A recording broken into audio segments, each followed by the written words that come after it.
Welcome to beautiful Stitchin Heaven. This is where we're at today, filming Norma's Learning Corner. And we do one about once a month, so be sure and tune in and subscribe so that you can learn more about the videos. And there's lots of free videos, but I'm filming the session today on half-square triangles. So that is the #1 thing that I get people that call me about, and they say, Norma, please help me. I can't get my half-square triangle to turn out. It's wonky. It looks like one side is bigger than the other, and it's real easy to stretch a half-square triangle because we sew them on the bias. So sometimes when we're pressing them, we do that, and sometimes our seam is not consistent. So what is a half-square triangle anyway? What it is you take two pieces of fabric. This is just a 2x2 piece of fabric. And you take two squares that are the same and you put them together, right sides together, and then you draw a line and sew a seam on each side. That's the traditional way. And then you cut them apart and you get two half-square triangles. So I'm going to actually illustrate some do's and don'ts about what makes a good half-square triangle for you today. So let's talk about what is a good one. Well, I'm going to call this my bad boy. So here's my bad boy, and he is really wonky. One side shorter than the other, and I can see from the back the seam is not consistent, but this could also have been a pressing issue because it's real easy to stretch. What is a good half-square triangle? I'm going to put my ruler right here, and I'm going to put it right on the diagonal line of the half-square triangle and put it in the 4x4. This is a 4x4 half-square triangle, and you can see that is a perfect good half-square triangle because your center is right on the diagonal line on your ruler. That is a good half-square triangle. Everything is even, everything is symmetric.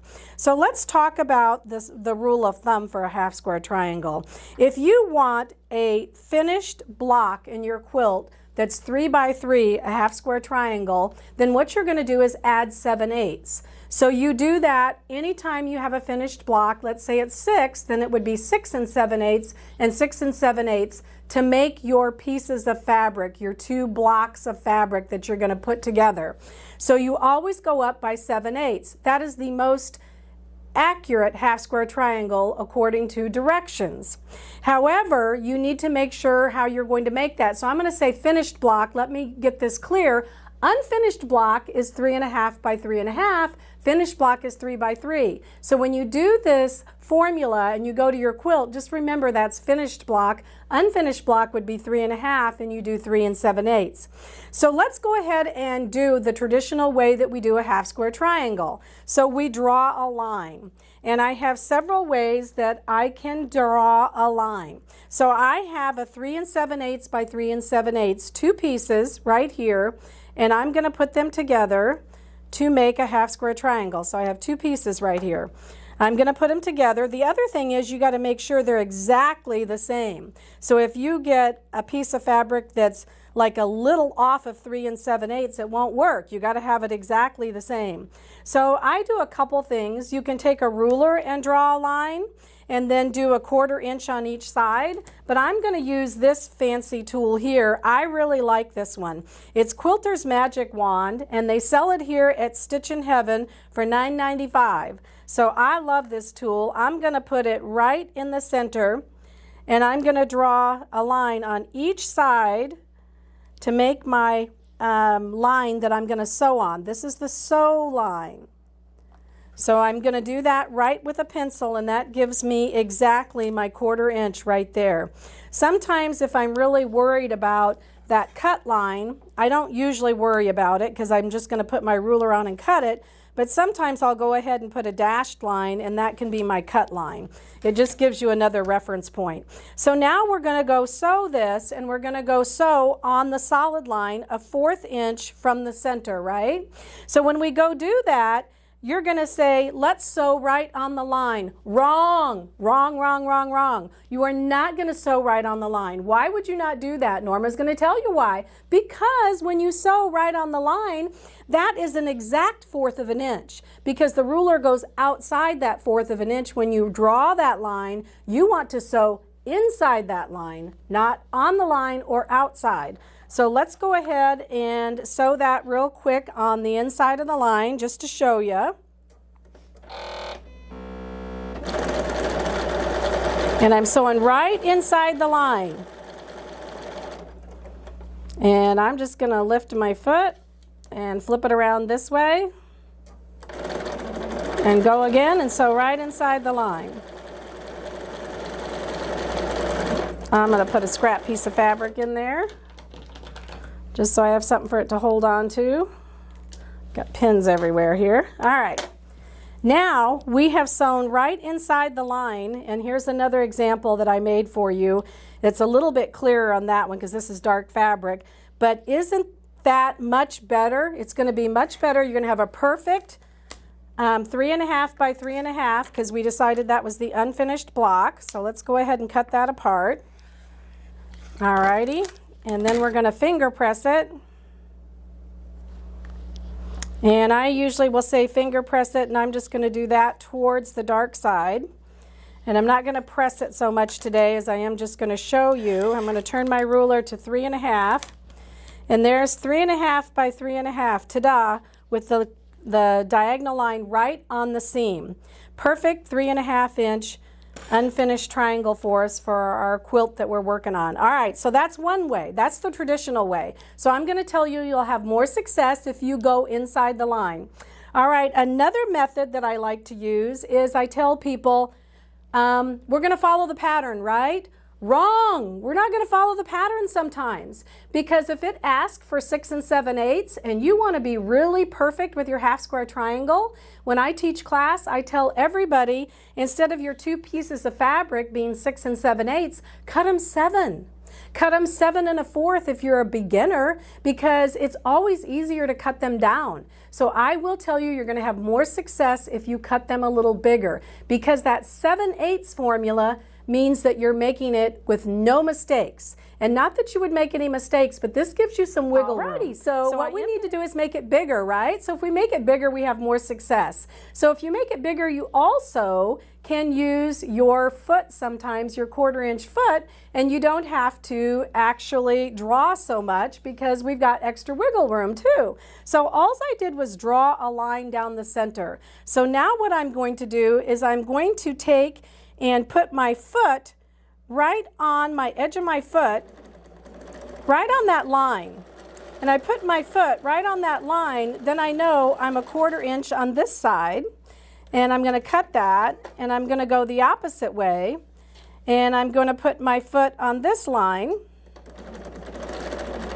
and I'm just taking the understanding that I have used the line, and I'm going a 1/4 inch past it with my foot. So now I'm going to cut that apart, and we're going to take a look at this.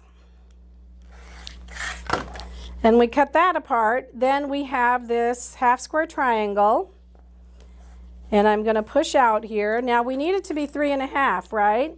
So we know that we did extra, so it's real easy for us to take this and go ahead and trim it just like that, and then flip it, because we know that we gave ourselves a lot of extra wiggle room on this. We did actually 4.5, and honestly we did actually 4 1/4 on that one, but you actually could do just plain 4 or 4 1/4 if you're more of a beginner, because it just gives you more wiggle room. So that's another way to do it. I say start bigger and cut it down a little bit, and you'll always get an accurate half square triangle. So that is my another method for success. I want to show you about a new something that I've been using recently called diagonal tape.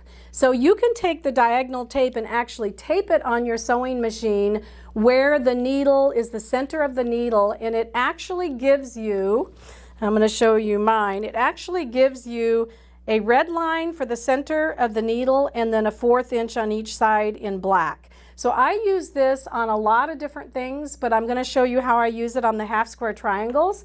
You can get it here at Stitchin Heaven for $7.95, and it's called diagonal seam. So let me show you how I do that. All right, now I'm going to show you how to use the diagonal tape. You see how I have it on the machine, and it's right where the needle comes down and the 1/4 of an inch is on each side. I did mark this center just so I can see, and if you notice that black line right there, I have it right on the line where that's going, and I'm going to focus on actually this line down here. And I'm focusing on that, and I'm keeping my line here all the way till I get to the end. All right, I'm going to cut that, and I'm going to put a scrap piece of fabric in because that helps me a little bit hang on to the feed dogs. All right, now I'm going to go and I'm going to do it again, and I'm going to use that line again that's my 1/4 inch, giving me a good mark, and I'm just going to keep that point. Let me hang on, get it straightened out. I'm going to keep that point right there on that diagonal seam. That way it's a little bit extra than using your foot. It's kind of the same concept, but the seam tape gives you that assurance that you are exactly on that 1/4 inch. All right, so there we go. We have that one. We're going to go cut it apart, and we're going to open it up and see what we get here for this one. This is a 2x2 square. Alrighty, perfect. We used our diagonal tape. Yay, I always love new tools, don't you? So this is actually a 3x3 square when I looked at it again. So it's a 3x3 square, and what we're going to do is I made it a little bigger so we could get a 2.5 unfinished block. So I'm going to cut it apart. We used our diagonal tape to do that, so we could chainsaw a whole bunch just following the line on the diagonal tape. And I'm going to open it up here, and I'm going to flatten it with my fingers there with a finger press. And we're going to look at it, and look at that. Perfect. 2.5 by 2.5 with the diagonal there. Yay! So we talked about all kinds of things today with half-square triangles. Try it. I know you'll love it, and I hope you can play with your half-square triangles and have great success. And next time, come back and join me for Norma's Learning Corner with Stitchin Heaven, and we're going to talk about the strip tube ruler and the most perfect half-square triangle.